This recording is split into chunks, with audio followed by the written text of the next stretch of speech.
This podcast is presented by Brave Voice Films. Frames of Reference. 3 films, 2 cinephiles, 1 podcast. Cinema is my secret passion. It's a foreign movie, a film is what it is. But art films make people feel funny. Yep, we only show first-run art films here. We're getting too many mainstream movies. Episode 1. The one where we really like Lynne Ramsay. So, I'm Kyle Mahaney. I'm a film editor and filmmaker. I'm Matthew Bonanno. I'm an engineer, and I watch a lot of movies, and I guess I'm also a filmmaker as well. You guess? I am. Legally speaking, I am indeed a filmmaker. This is our first episode. Disregard the inaugural. previous one. This one's definitely the first one. This is our podcast, Frames of Reference, where we are going to talk about 3 movies, and we're going to try to, in a totally not pretentious way, link them together by movement and theme. Yep. Which is it's a fool's errand, because I guarantee you we're going to get there via pretentious means, but we're going to do our best.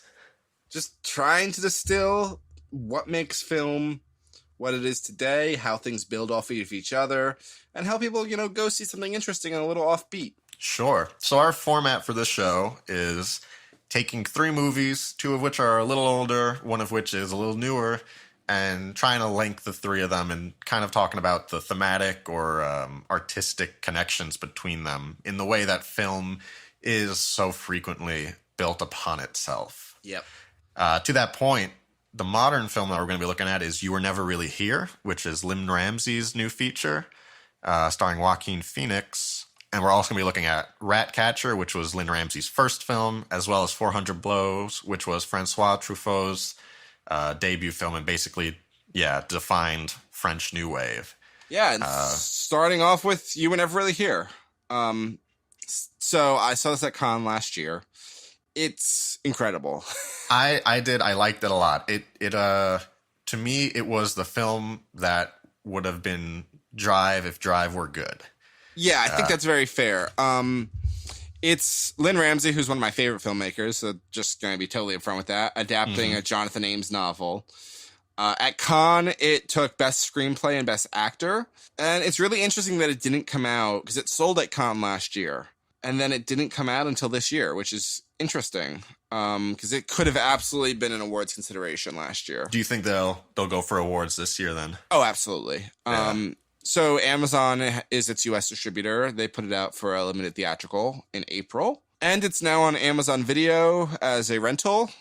It should be on Prime soon, with a Blu-ray coming out on the 17th. Critics like it a lot. Also, it's available in the UK from Studio Canal, and it's already out. Critics love it. It's got 87% on the Tomato Meter, 84% Metacritic. If you are a home theater guy, the Amazon version is in 4K. I really liked it. Yeah, no, Joaquin Phoenix, Katerina Samsonov. This is a really good cast. It's a really driven film. And I mean, and it's a really tight cast as well. It's like basically those are your 2 characters. Yeah. And it's just this interpersonal drama that just moves really well. And it feels a lot like a 70s action movie at times, but then it goes dark. Well, really dark. And that's why I think it reminds me a lot of Drive, which itself reminds me a lot of Michael Mann films.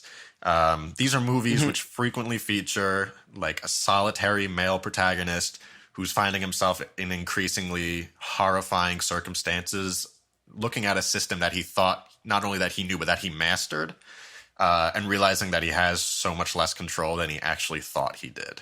Yeah. Also, Johnny Greenwood did the score for this, and the score was so good. Absolutely perfect. Yeah, Johnny Greenwood on the score. To bring back the Drive comparison again, it's that 80s revamped kind of feeling where it's got the kind of pulse and dark vibe of 80s music, but a little bit more minimalist, which I think worked in its favor. It was this mix of highly naturalistic and diegetic the man sound. is energetic, though. The sound design in general, oh my gosh. If you have access to see this on a good surround sound system, watch it on there. So Joaquin Phoenix plays a hitman.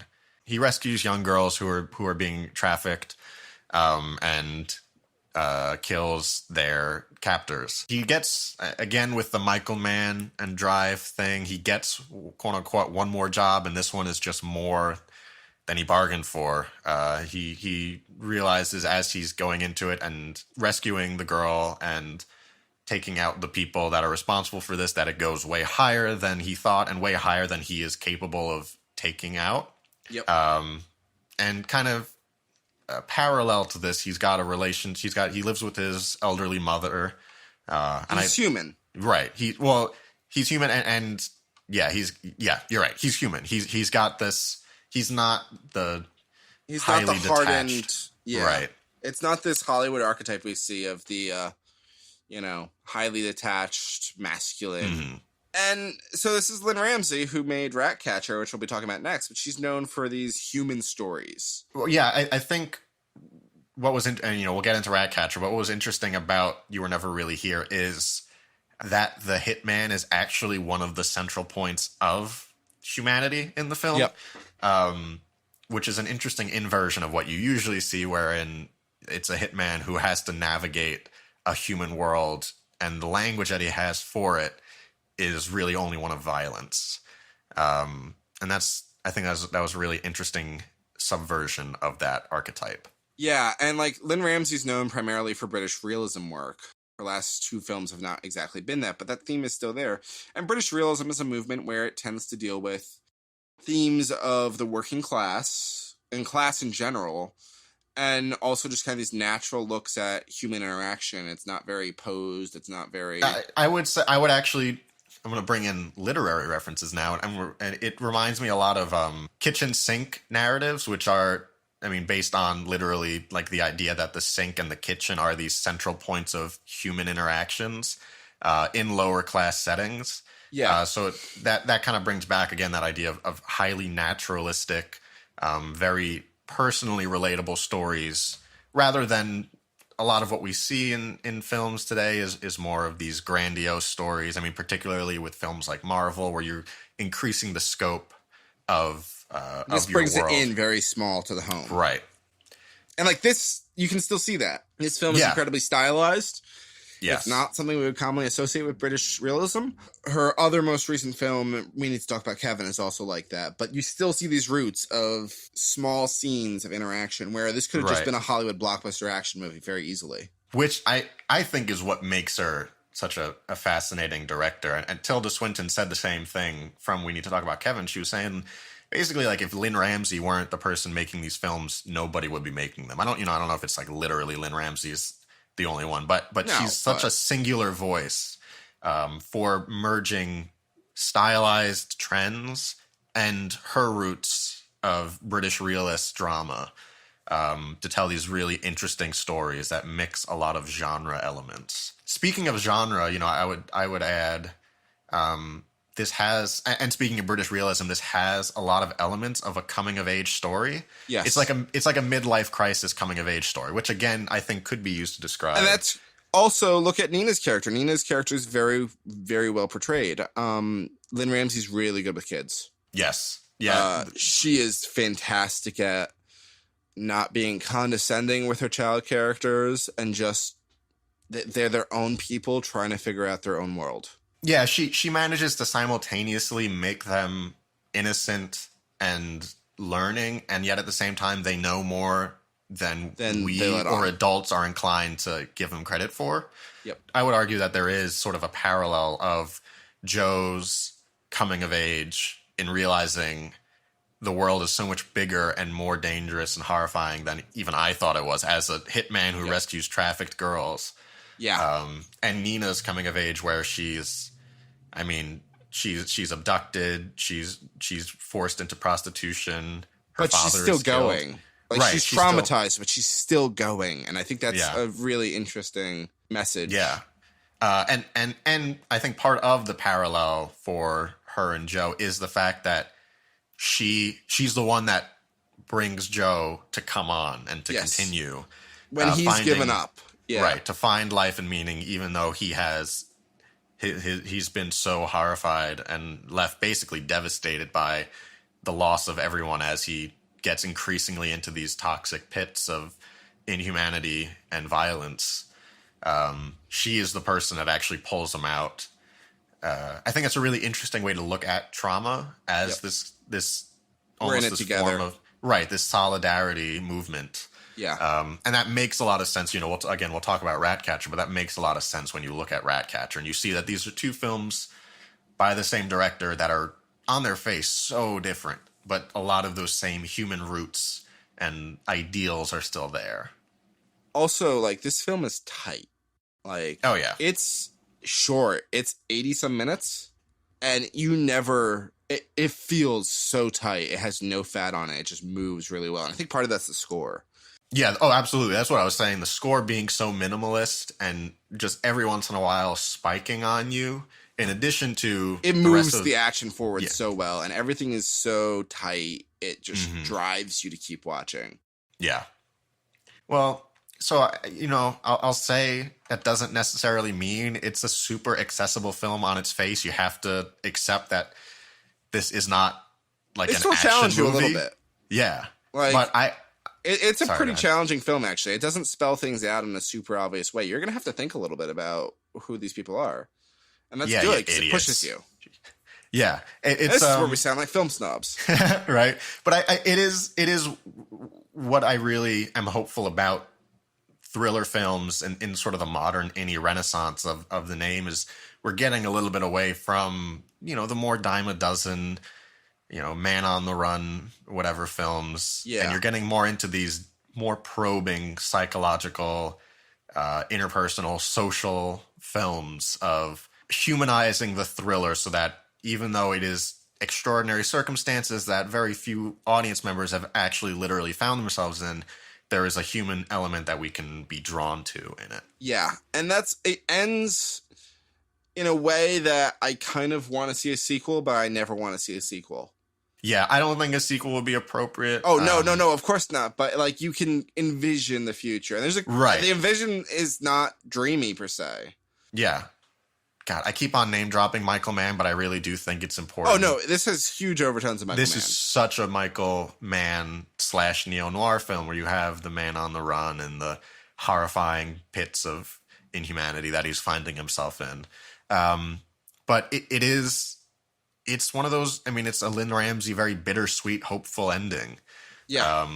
Where, yes, everything is horrible and you've been duped into thinking that you understood it, but also you can keep going. Yep. Also, one thing that I find interesting that this is kind of mirrored in a bunch of other of her films is someone entirely unsuited and unprepared taking on kind of a parental role.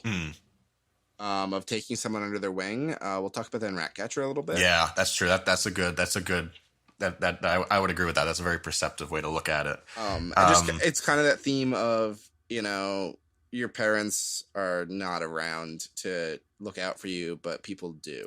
Well, yeah, and I think that's what makes his relationship with his mother so important and humanizing is he the understands fact that the value of that. Right. You see a lot of this laid down even early on in the film before everything starts to go to hell. You know something was off with his childhood. Right. And because you just see the way that he mothers his mother, or he parents his mother, to not gender it. He's a very affectionate son who has to take care of the people that maybe traditionally you would want to take care of him. Yep. And moving on to Ratcatcher, which is Lynne Ramsay's premiere film. Decades earlier. So Ratcatcher premiered at the 1999 Cannes Film Festival, where it screened in the Un Certain Regard category. It received the Carl Foreman Award for Newcomer in British Film from the BAFTA. It never had a wide release in America.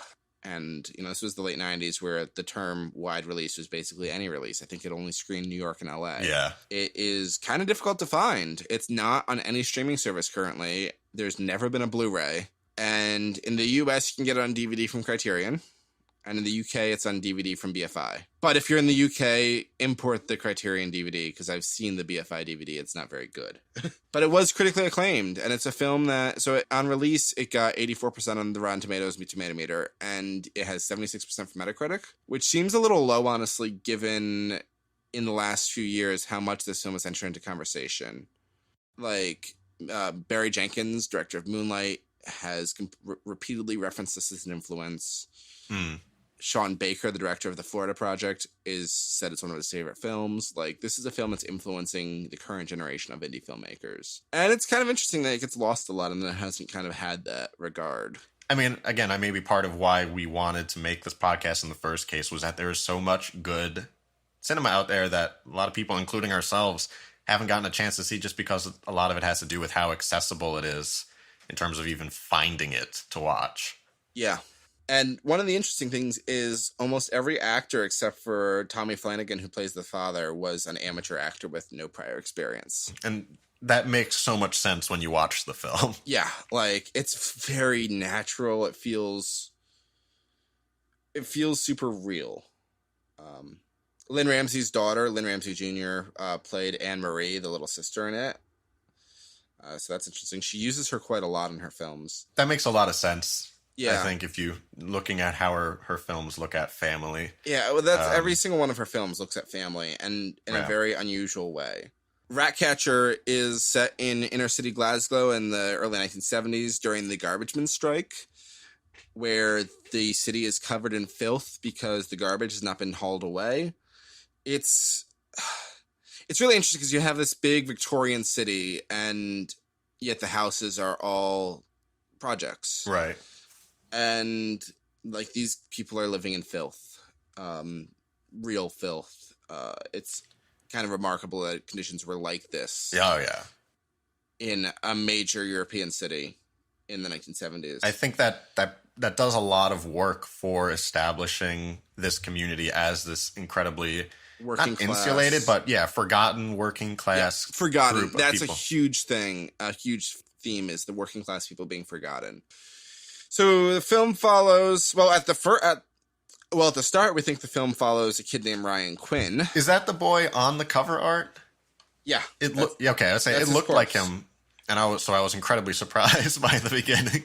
Yeah, it follows Ryan Quinn, who's this middle school aged boy who is being forced to go visit his father in prison, and he runs away from his mom because he doesn't want to go see his father in prison, and goes to play with his mate James. And they start roughhousing, as boys of that age do, and Ryan falls into the creek. Or canal, I guess it is. Yeah, they call it a canal, which, honestly, it's a creek. I was trying to... It is the most disgusting body of water I've ever seen. Yeah, well, and it's... I think the centralization of the canal is a pretty important, like, visual metaphor as this natural thing that's been almost poisoned by the conditions around it and become this incredible danger despite not being, it shouldn't have to be that way. And so he falls in and he doesn't come up. And James, who had been roughhousing with him, kind of freaks out and runs away instead of, like, asking for help, alerting people. Yeah. But James thinks no one saw it. And that's kind of this internal struggle of James throughout the entire film. This film has a lot of threads going on in it as well, though. Like, you have the family is going to be rehoused through a social services program and moved out to the suburbs, supposedly. But it keeps getting delayed, and their house is being inspected. Yeah, you get, again, the kind of endless... The working class people being presented with endless problems that keep them from happiness. Right. As a result of not only being forgotten, but even just being, like, continually pushed a little bit further down the line in this actually really very Kafka-esque sort of situation where you're like, you're sitting there and you're like, people are like, we people lived like this. And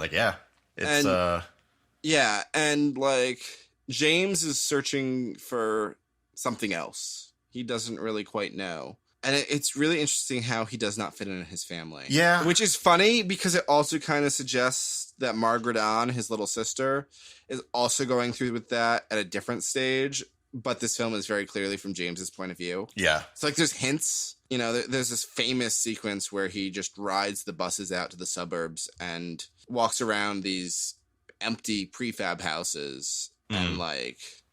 It's a beautiful moment of...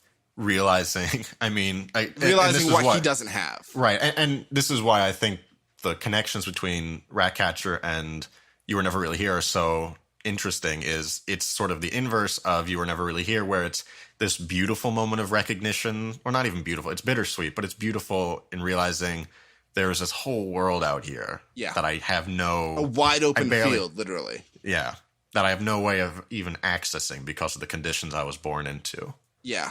So being a coming-of-age film, a lot of this film's focus is on James's masculinity and, like... He's a very sensitive kid.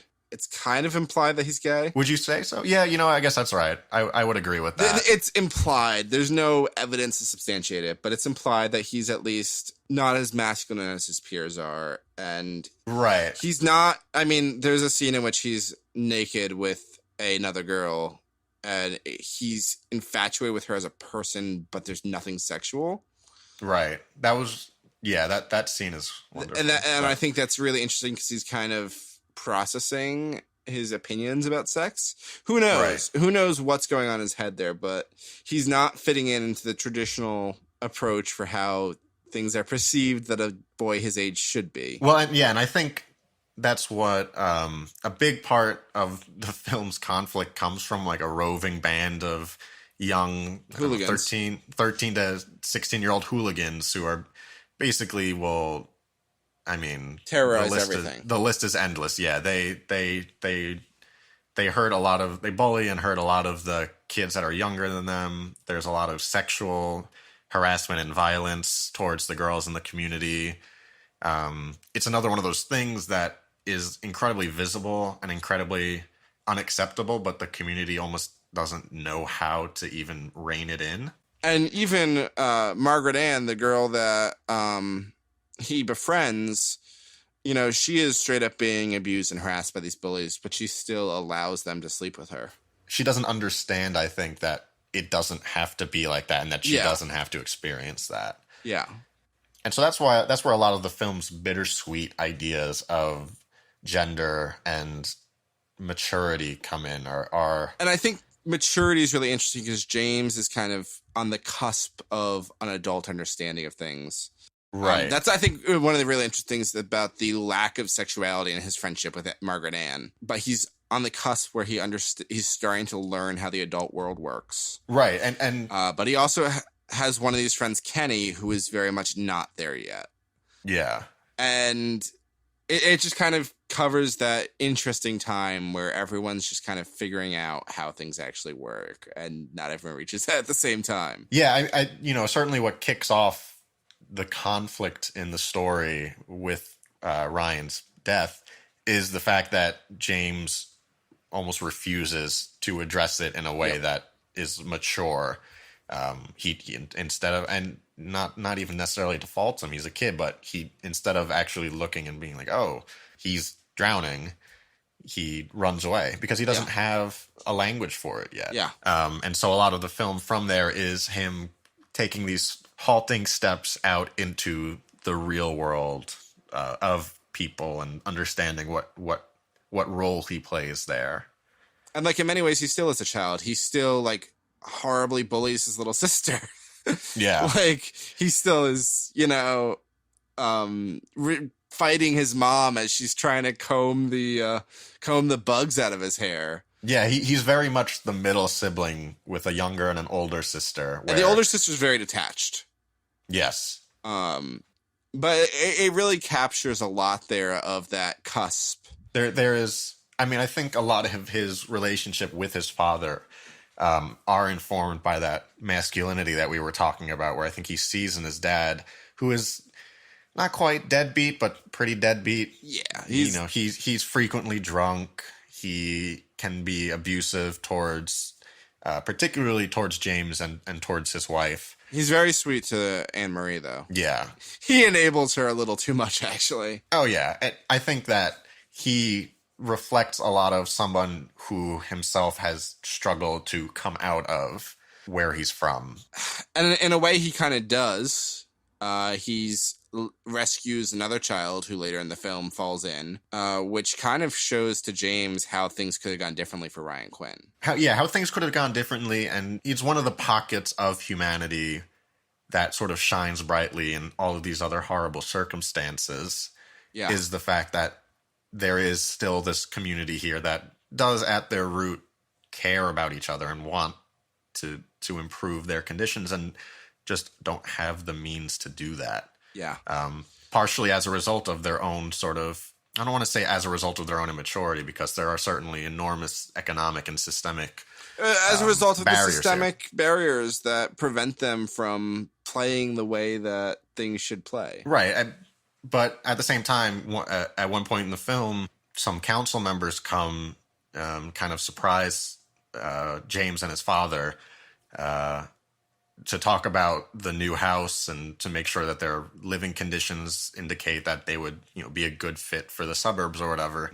And it's not great because it's right after his father had rescued the boy from the canal. And so he is lying in a drunken stupor, covered in mud in his underwear with peanuts just sort of littered across his body. The house is a mess. As his daughter lets the council members in. I think James actually lets them in, which is important because we had seen at an earlier point that Anne-Marie had prevented the council members from coming in by lying and covering for her mother, who's hiding in the kitchen, and saying, oh, no, she's not in. But James fails to do this because he is even a little bit more naive than Anne-Marie was. Yeah. And his hope was that, I've now seen this suburban house. I would love to be there. Yeah, and these people are going to help me get there, and not the reality, which is these people represent the system of economic inequality that are going to prevent people like me from getting there.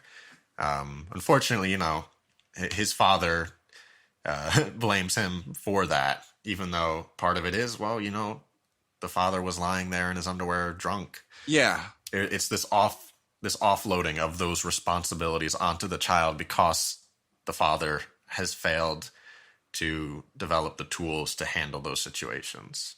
It's really interesting because up until a certain point, everything in this film feels very natural. And you're always convinced that you're seeing a very straightforward portrayal of life. And then as we get into the final act of the film, you start to question things. That's one of the things that makes this film very unique. Yeah, and a little divisive, I think, as well. Is you start to realize James is a little bit of an unreliable narrator. We maybe first see that with that sequence where Quinn sends his rat to the moon by tying a balloon to its leg. Kenny, not Quinn. Quinn's dead. Oh, you're right. Quinn's buried. Kenny. Right. Yeah, you're right. Quinn is, that's right. Quinn is Ryan. Kenny attaches a balloon to the leg of a mouse that he had gotten for his birthday.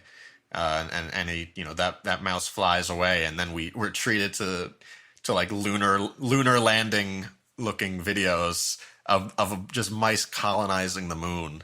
But the unreliable narration gets a little bit less whimsical and a little bit more stark and depressing as things go on. Yeah, towards the final act of the film. Just the end of this film is it leaves you with more questions than answers, and I think that's great. Sure. You hope for the best, but in the deep inside, it's not the best. Yeah, because what happens? Do you want to get more into the ending? Yeah. Okay. Yeah, I think it makes a little bit more sense for this. So what happens is eventually the military is called in to basically scab against the Union men who are striking against against picking up garbage. And that kind of triggers, I think, the final moment in... Oh, because it's James realizing that things are never going to get better. Well, not only are things never going to get better, but even... I'm not going to say that I take the side of sending the military in to scab against unions. But even as he watches people from the Union and people in the community jeering and attacking the military men because they represent a continuation of economic inequality rather than an answer to the needs that the Union was putting forward, he realizes that part of it is that they are stuck here by their own lack of ability to look out and to move out. Yeah. If that makes sense. Again, not in that they could do it if it were all, it's not about picking themselves up by their bootstraps, but also seeing to a degree that some of the people a lot of the people that he's growing up with. Poverty is systemic, and it's really hard to get out of the situation. Partially because they're just ill prepared. Yeah. to get out there. And so with that, James loses faith. Yeah. And you kind of question the film paints a picture after that of things getting better, but you have reason to doubt they actually did. And I think that's very interesting because it's very, very visually poetic how the film ends. Oh, yeah. But you also have every reason to understand that is a fantasy. Right. It's so arresting because it's built on the past hour of intense naturalism and intense realism, and then it you're changes dramatically in tone. Well, and you're treated to this, I would say, not fantastical scene, but it's fantastical in that you can't imagine the circumstances that really really happened. That way. Yeah. It's very bittersweet. I mean, I don't even know if I would call it sweet. Depends on how much of it you buy into. Yeah. It's really interesting because I first saw this film in middle school. And it was one of the first. I watched this film and My Life as a Dog, which is a very similar movie, within a couple weeks of each other because they were on Netflix back then, like right when Netflix was starting to do streaming video. And I find it interesting. I kind of interpret it as the happy ending. Yeah.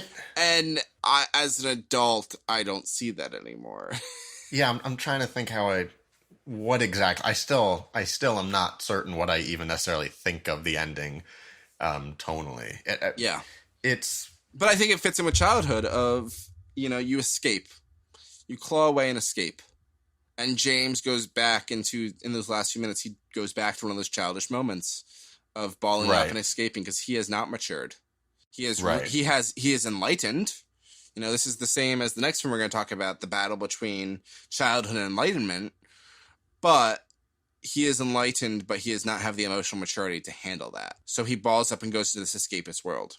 And I think it's intriguing, again, to compare this to You Were Never Really Here, where I think certainly everything's topsy-turvy.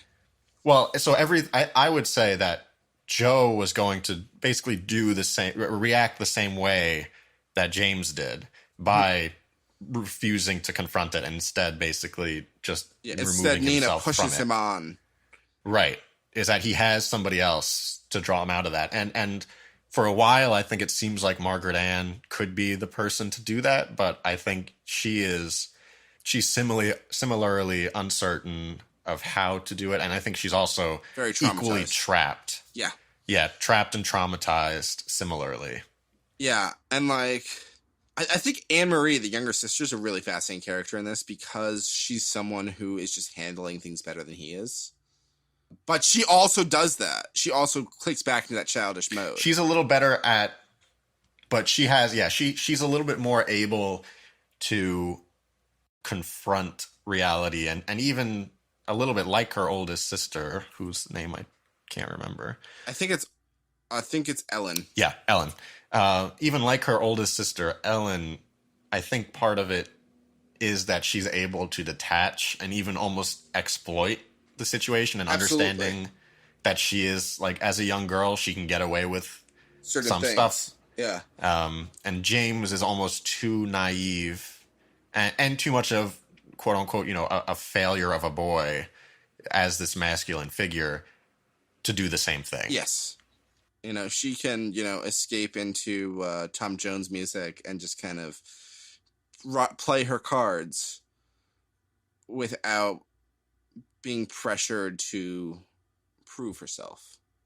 Yeah, and I feel bad that we haven't talked about James's mother, because there is much. I mean, as the flip side to the masculinity of of the escapism of masculinity within this community versus, I think, a lot of the weight falling on the women to shoulder reality when they have family. Yeah, and the mother is such a figure of holding down the family. Oh, yeah. And so you do have, apart.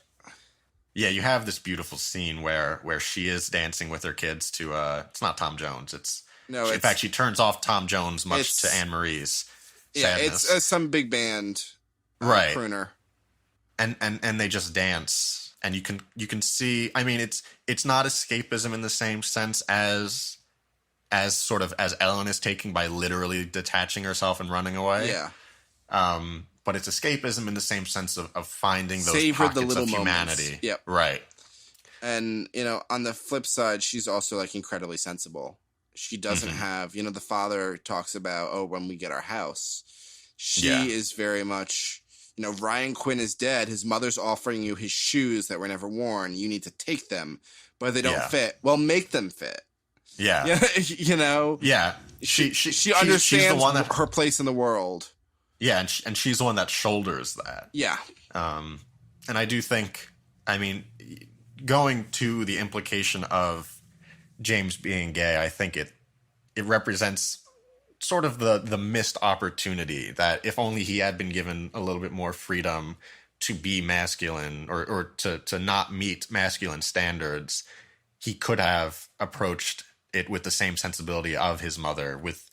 And I don't even know if he's gay. I think that's one interpretation you can take. Right. Well, yeah, but certainly in terms of the sexual tension with Margaret Ann is really interesting. Whether it's 'cause she is like a year or two older than him, but there's a huge maturity gap. And I don't know if it's he's unsure of what he wants to do or how he proceeds. He's clearly attracted to her, but I'm not sure if it's sexual. Yeah, no, I think he's drawn to her because it's not that she is attractive to him on a sexual level, but rather that an escapist level, right? That she represents a person that he can connect with that isn't this band of toxic jerks. Yeah, and that she is someone who will be kind to him. Yes, and she's aware of the class. I wouldn't throw money down on James's gay being the interpretation as much as I think it is the failure. It's his failure to meet masculine standards, and from that one could argue that is part of that interpretation. If you look at Lynne Ramsay's characters who are male, she does really deal with masculinity in an interesting way in almost every film. I wouldn't be shocked if he was heterosexual. He was just sensitive. And he struggles as a result of that, because that can be, quite frankly, incredibly divisive. Right. I mean, Glasgow's a rough city. Yeah. And during a time when there is so much economic and interpersonal conflict in this tight, small, explosive community, it's not a good time to not be certain of yourself and to not know how to take advantage of what little power you have. And so finally, to bring this into another old film, we watched The 400 Blows, which was Francois Truffaut's directorial debut. It premiered in Cannes in 1959 and won Best Director. Which is interesting because the year before, as a journalist, Truffaut had been banned from Cannes because he was being mean to the French filmmakers. This is kind of like the classic example of a director, ridiculing someone's work, and people go, "Oh well, show it if you're so good." And then he comes back and just flips the entire French film scene on its head instantly. I mean, it's incredible to think that he was relatively young at this point. I don't know his exact age. This was his directorial debut, and he basically invented French New Wave, which was Nouvelle Vague. This is where it begins. The one of the most formative, if not the most formative, film movements of all times. Yeah. It instantly established the idea that the director is an artist instead of part of a team. And all film work is collaborative, but it instantly established the role of the director as the seminal artist on a film. Yeah, it's an early starting point of auteur theory. Yeah. Where the director has a vision that they are working to bring to fruition through the film. Where can people buy this? So it's available in the US. It's available on Filmstruck and iTunes. Amazon and Criterion has Blu-ray and DVD releases of it. The Criterion Blu-ray is absolutely phenomenal. Yeah, it's a beautiful transfer. In the UK, Artificial Eye has released a Blu-ray of it, which I believe people like who are snobby home theater people like I am actually give that one a slight edge. Do they? That's as interesting. far as quality. Interesting. But Artificial Light is great stuff. Okay. I don't think I've got anything by them, so I'll have to check them out. Yeah, well, they're all Region 2, so. True. Yeah, Kurosawa called this film one of the most beautiful films he had ever seen. And that's high praise. Yeah, I mean, Akira Kurosawa is, again, one of the greatest directors of all time. Yep. Such an incredibly formative director in Japanese cinema. And a lot of Japanese cinema does take a lot from French film in its almost lyrical approach to filmmaking. I mean, it's widely regarded as one of the greatest films of all time. It's got 100% on Rotten Tomatoes. Like we said, it was a ridiculously influential project. And it really, not just establishing auteur cinema, but also, le camera stilo, which is concept of treat the camera as if it's the pen. The camera shows what you would in literature show with a pen. It's really beautiful how it sets things up. I would say some of the really important elements of French New Wave are similar to the director being the central focus of the process. Also, the characters have this intense individuality about them. It's often people, usually on the younger side, young people, rebelling against norms and standards, not even necessarily because they have a cause, but simply because they realize that they are individuals and they want to exert that autonomy. And I think as much as it's great to talk about the French New Wave as what it was, and like the 400 Blows is one of the key examples. Like, you see this and see Breathless, and that's going to give you a pretty good grounding in what the French New Wave meant. But I think the more important thing is how it changed every other film movement. Right. You would not have the New Hollywood movement with these auteur directors like Spielberg and Coppola and Scorsese and George Lucas. Don't forget George Lucas. See, that's he's like that kid who he did change cinema, just not in the auteur way. He did, American Graffiti.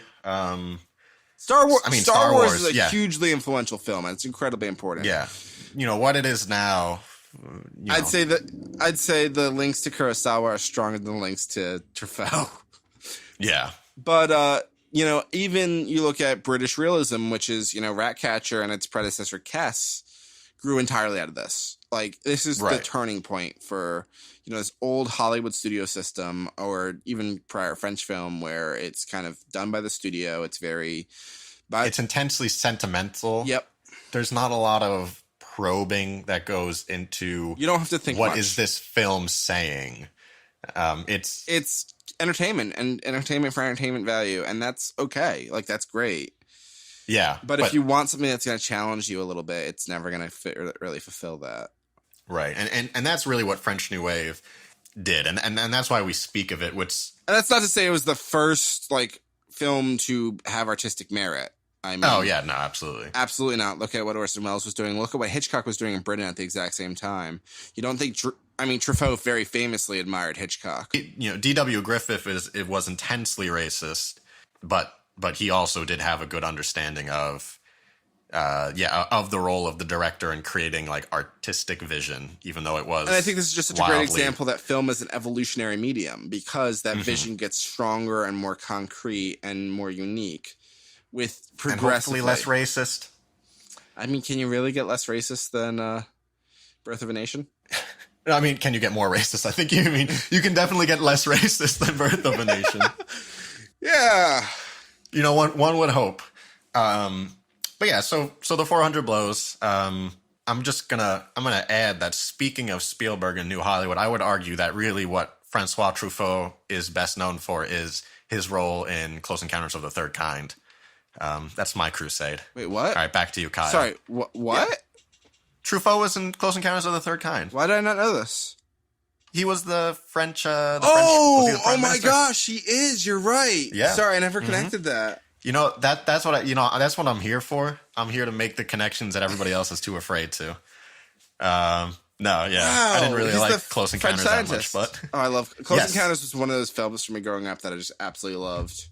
Yeah, I mean, again, just because we brought up Spielberg and because I've been sitting on that bombshell of a news story. One day someone's going to catch on it. Wait a second, that's the guy that did 400 Blows. So Antoine Doinel is a young boy in Paris during the 1950s. He is a little bit of a rabble-rouser.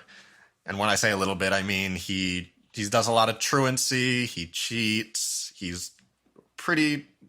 Well, you know, I wouldn't say he's good at lying because he always gets caught, but he's terrible at lying. He's As good all, at making like, himself 13-year-old a liar. boys are. Yeah. At one point, he says that the reason he missed school is because his mother died. And you really have to wonder what is his idea of time linearity. He was going to get away with that one. To be fair, it's possible that his undoing was because there was a snitch. Yeah. But so anyway, Antoine is, like we said, this individual pushing back against the system, not because he's got any good reason to, so much as because he realizes he can. Oh, I think we do see, well, not against the system, but we see a reason for him to be angry. His family life is not great. His mother can be pretty harsh with him. His dad is alternately there and not really. I mean, also just you have to deal with, like, there's obvious seeds of dishonesty within the family from the very first minute. Right. And we learn more about that later in the film. But, you know, you see the way the parents communicate. It's not hard to understand why he's acting out like this. Yeah. And it is certainly, to a degree, an indictment of... When we say the system in this case, we literally mean early on, like, French young boys' schools. And the overbearing teacher who isn't necessarily... He pets the dog, which is a film term for obviously showing his human side. But really, like... He is not a very personable teacher. He's very tough on his kids, and he doesn't do anything to really better that. And he doesn't understand that he is part of what's driving them away from him. Yeah. And so Antoine finds himself in increasingly rebellious behaviors and situations. Becoming more and more criminal as well. Right. He starts, you know, we start with basically some cheating in school, and then he skips school. He steals. He lies to his parents constantly. He's very rebel without a cause-y. Yep. And when I say that, I mean the movie that came out after 400 Blows. But it has that element of, like we said, the aimless rebellion because of this desire to exert individuality.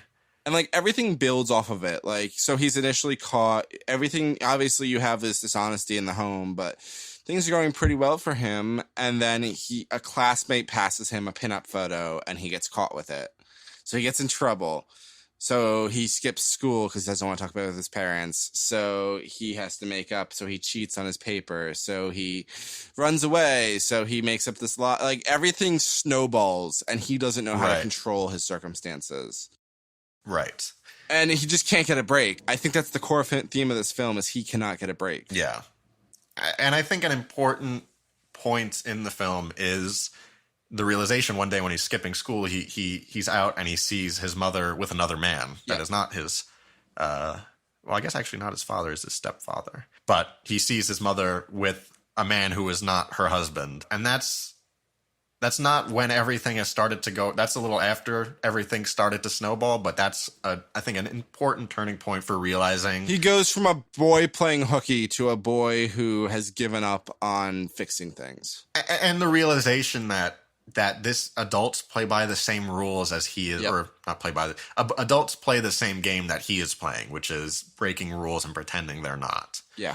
And so as his antics become increasingly troubled and become increasingly noticed by authority figures, he finds himself ultimately in a juvenile sort of, it's not a military camp exactly, but it's a corrective center for youth. Right, a corrective center for youths. With everything you'd expect from that in the 1950s post-war Europe.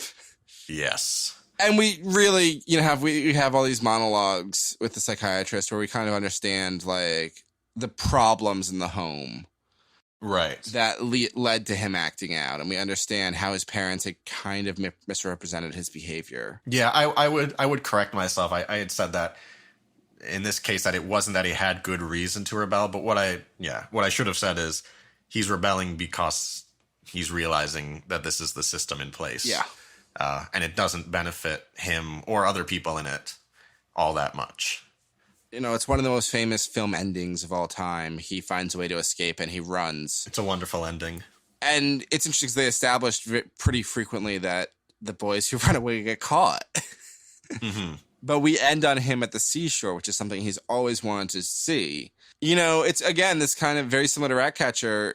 You know that it's not actually a happy ending, but you want to believe it. Yeah, I would. Well, so I wouldn't actually say that it's not a happy ending.